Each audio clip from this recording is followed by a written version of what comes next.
Delaney Jordan. Okay, Delaney. And just humor me for a second. I want you to imagine the Lupin franchise as kind of a food pyramid with all of the best stuff at the top tier.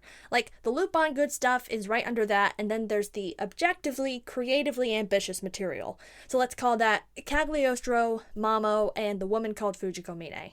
Now, in the timeline between those entries, because there's a big one, there's a little boop on the radar where something should have happened. A little right there where something really cool was supposed to be, and then nothing ever actually came of it.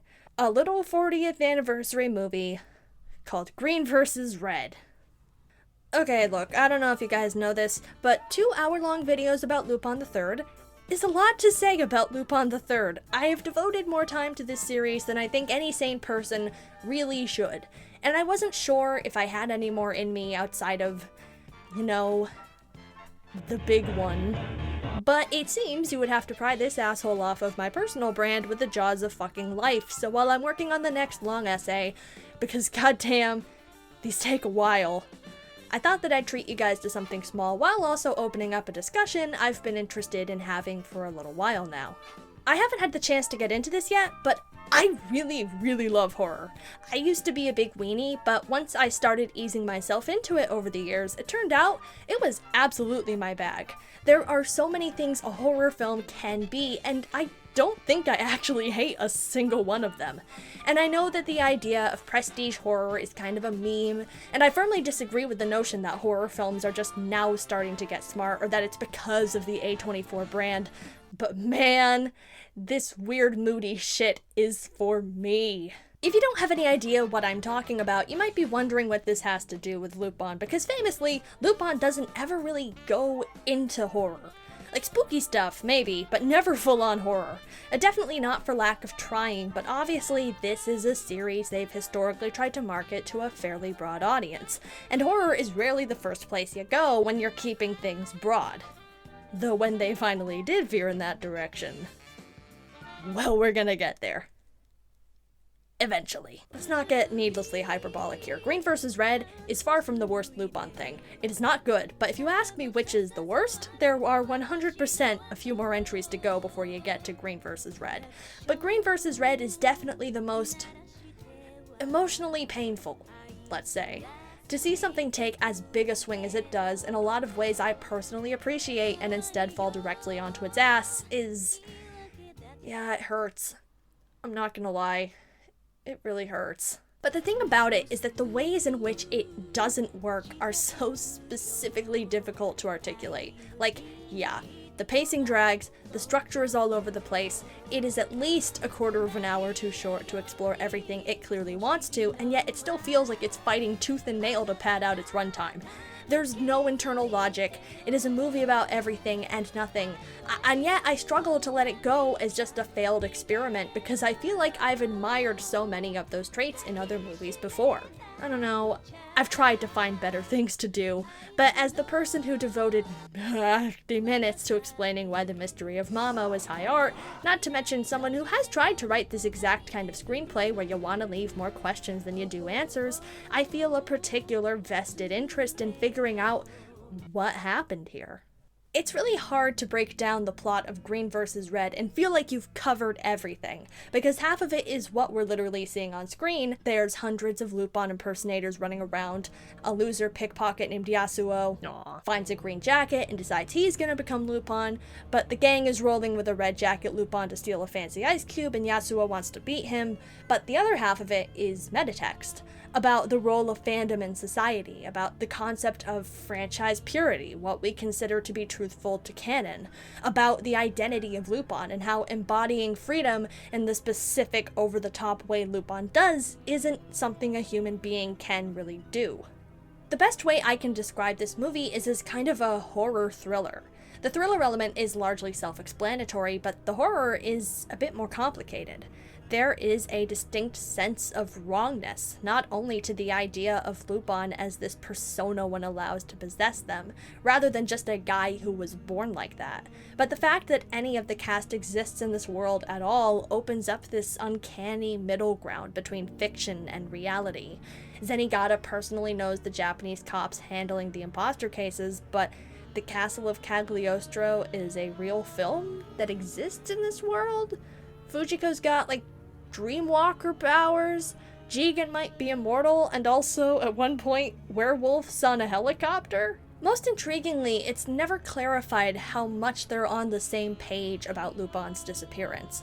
They are aware they're surrounded by imposters. Jigen openly admits he's just running with whichever one is the most Lupin adjacent, but is the plan to find the real Lupin, if there even is one, or to ensure the title gets passed on?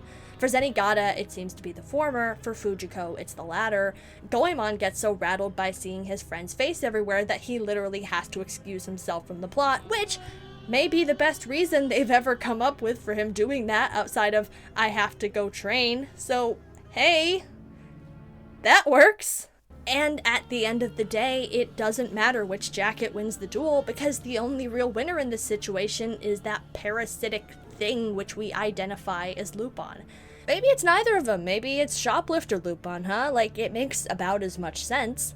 An idiot or a god, right? Tricking Green and Red into killing each other could have accidentally been the most Lupin thing anyone can do in this situation. But while describing all of these concepts is thrilling in and of itself, watching the movie is a completely different story. This weird yet extremely promising In the Mouth of Madness, but with Lupin setup, has to share time with a lot of other ideas, all of which have potential, but are not coming together to create a very engaging whole. And I've heard the argument that it's not meant to be any deeper than just an ode to the fandom, which I'll set my personal disdain for art which is made for fandom to one side and say that it is kind of that for about 20 minutes until it's not anymore. It's a decent 20. They mention some of the insular nerd arguments that people have had about Lupin as like cheeky in-jokes. The name used to get mistranslated. Miyazaki's Lupin never stole anything. Everyone likes Cagliostro the most, and Cagliostro's better than everyone. And aren't we so tired of redoing Cagliostro? Actually, it's mostly Cagliostro jokes in that 20 minutes. But why keep bringing up Cagliostro when ultimately our green jacket isn't much different from our red outside of the fact that we specifically know who one is and not the other? I guess at one point one of them tries to save a kid, but we don't know if the other one wouldn't have. Given how much this thing is occupied with Cagliostro, down to the animation style, it's not like they're calling back to the Osumi stuff to make a strong point about what the green jacket used to mean before Miyazaki hijacked it. Honestly, you could switch the colors and pretty much nothing changes between the two of them, which is, I guess, the end point of that idea, and that's a great conclusion, but it feels less like an arc and more like a dotted line, which honestly sums up most of the themes in this film. They don't so much push the narrative forward as they do just kind of, like, pop in and wave hello from scene to scene. I know writers who use subtext, and they're all cowards. You know what we do have a lot of time to talk about, though? Geopolitical conflict. Boy oh boy, are we talking about Japan in this one. And I'm gonna be honest, while you guys know I'm down for ripping apart the United States government any day, I am, not really sure what this film is trying to say about the kind of disaffected young men who would become Lupin impersonators.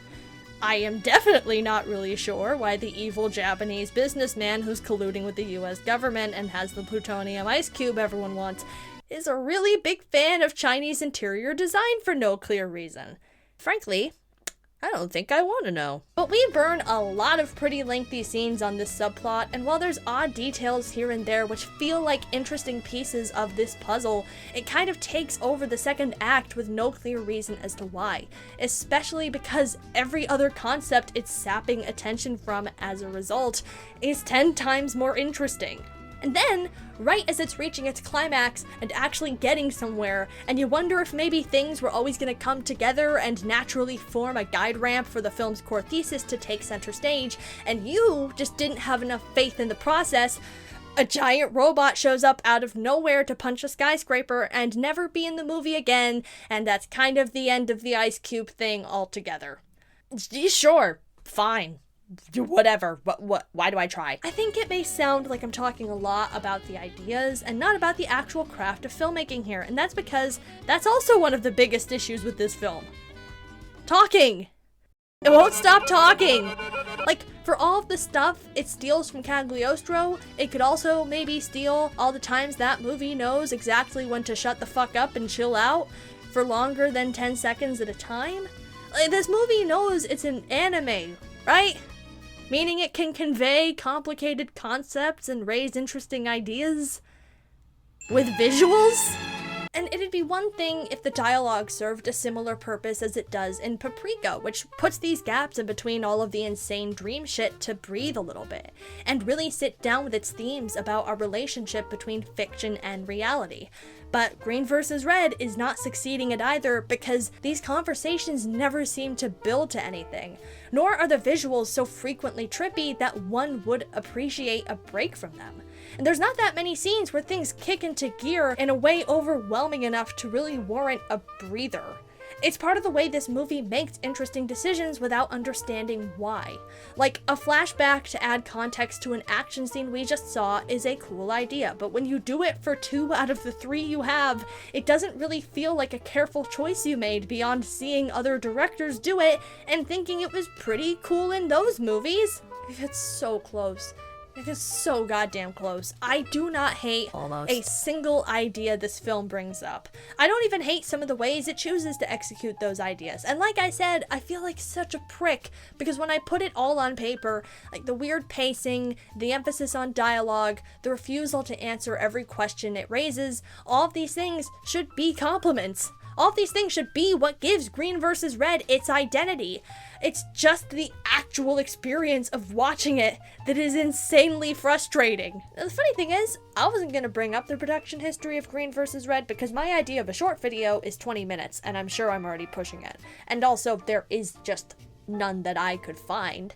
But then, all of a sudden, in the middle of writing my script, the goddamn screenwriter goes on Twitter and starts sharing how weird and disjointed development was out of nowhere, and I take a moment just to look up at the sky and thank whoever's up there that I don't have the ability to bang these things out in 2 weeks yet. Holy shit, I will never question you again.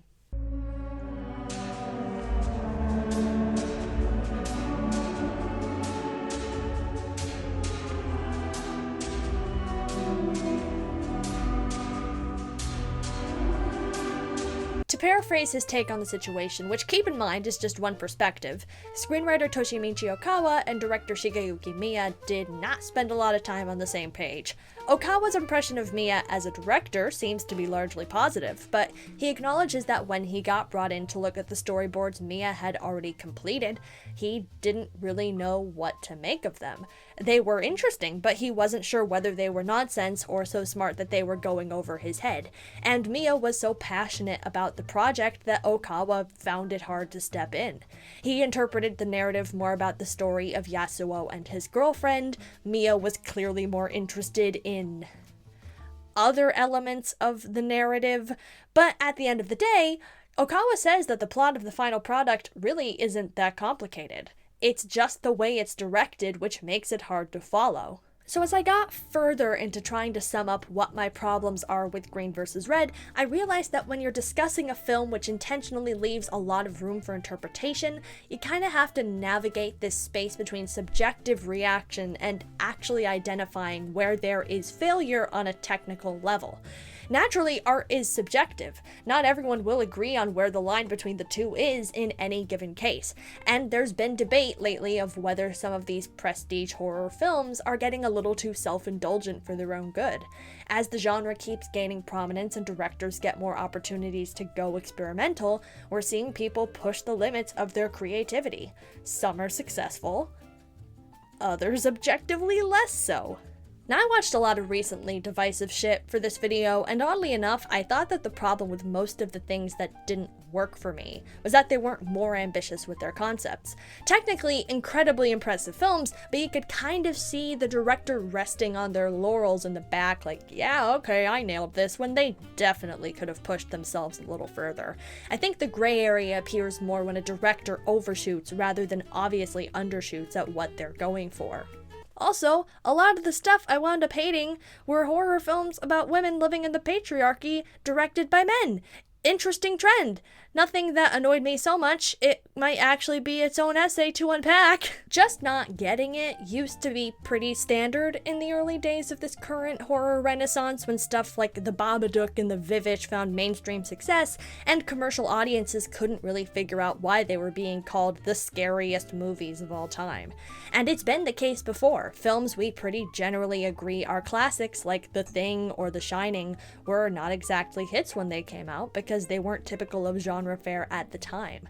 But while I think you still see that occasionally, I don't necessarily know if it's fair to jump straight to, yeah, you just don't get it, man, when someone says one of these surrealist horror films doesn't vibe with them. 'Cause, yeah, it's true, not everyone will. You will still get some stonewalling when someone sees something which might be a bit too much for them, but audiences are a lot more receptive to this kind of movie now. People do want to try, and I think just always chalking it up to audience ineptitude is a little unfair at best. And related to that, marketing does have a lot to do with how much your personal pendulum can swing away from a film. I think a good recent example is something like We're All Going to the World's Fair, which leaned a lot into the analog horror imagery before release, but wound up being a very lonely and rattling story about gender dysphoria and unsafe power dynamics in online communities.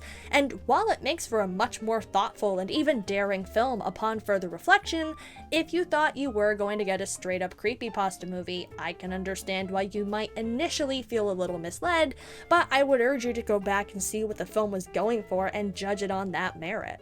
There's this apprehension that prestige horror demands a lot of inscrutability, and I don't think that's the case. Some of the most codifying works in the genre can actually be boiled down to a fairly simple linear progression of events.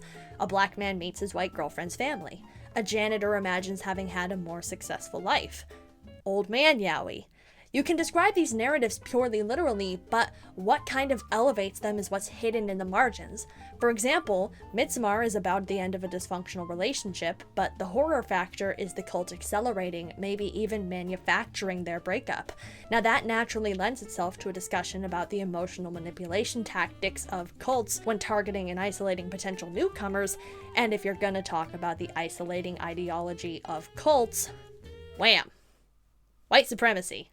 Many of the film's coolest ideas are in the subtext, or even just scattered visual cues, but they don't necessarily need to be in the foreground because the action at the core of the movie flows out into them naturally. Think of it as soil around the base of a tree. If you really dig into it, you can read a lot more into a film, but if that's something you can't do, you should still just be able to appreciate the tree. On the other hand, some movies are really more about the horror of the experience. Stuff like Climax or Black Swan, which lock you into moments where rationale can't make them unscary. Beau is Afraid is a film which I think threw a lot of people off, specifically because the expectation was much more in line with Midsommar, but its major strength is that it shoots so far in the opposite direction, taking all of the fever dream energy from Astor's previous films and cutting it loose to create what is basically a black comedy American tale for 40-year-olds. It's pretty much every insane worst-case scenario your mind concocts on Anxiety Unleashed, and I think I adore just how hard it commits to that. And even I thought you could shave a couple minutes off of one or two scenes without losing too much. I agree with some critics on that. But on the whole, its insanity is very deliberately constructed in a way that feels accessible on an emotional level, if not always a logical one. Even when it goes off in seemingly bizarre directions, nothing feels inessential or redundant to what it's trying to accomplish. Of all the lines to fuck up, why was it lubing? Yeah, I know. Comparing Beau is Afraid to fucking Green vs. Red, a Lupin OVA with a third of its runtime and God knows how much less of its budget is some real hydrogen bomb coughing baby shit. But I feel like if you know what you're doing, you can make any number of limitations match your ambition. Jordan Peele was in sketch comedy, for God's sake. If you can do effective kind of high concept scares in under 5 minutes, I feel like 80 is a generous amount of room to get what you want on the table if you know how to tell a story efficiently. You just need to know where your focus is. The way I see it, that's why guys like David Lynch can get away with deliberately withholding information from the audience. I may not have concrete answers for every decision he makes in my hands, but at no point do I think he doesn't. And the experience of watching his work on the whole is so engaging that it incentivizes you to have real discussions about what you took away from it, even if you don't always agree. I don't think every choice requires the same level of interpretation. Sometimes a joke is just a joke, but like when he says, "Believe it or not, Eraserhead is my most spiritual film." We'll elaborate on that. No, I won't. even if he's not gonna lay out why in detail, if you put a gun to his head, well, he still wouldn't tell you, but that's more of a personal decision. The film is the thing. You work so hard after the ideas come to get this thing built, all the elements to feel correct, the whole to feel correct, in this beautiful language called cinema. And the second it's finished, people want you to change it back into words. And as much as I can see and even appreciate all of the different directions it's trying to go, that's what Green vs. Red lacks: intention. It can't pull all of the stuff it clearly wants to be into a cohesive experience on an emotional or tonal or thematic level. If you lay every single step of this thing out, every possible interpretation for all of the choices being made here, it can't change the fact that this does not play like a film which really knows its focus.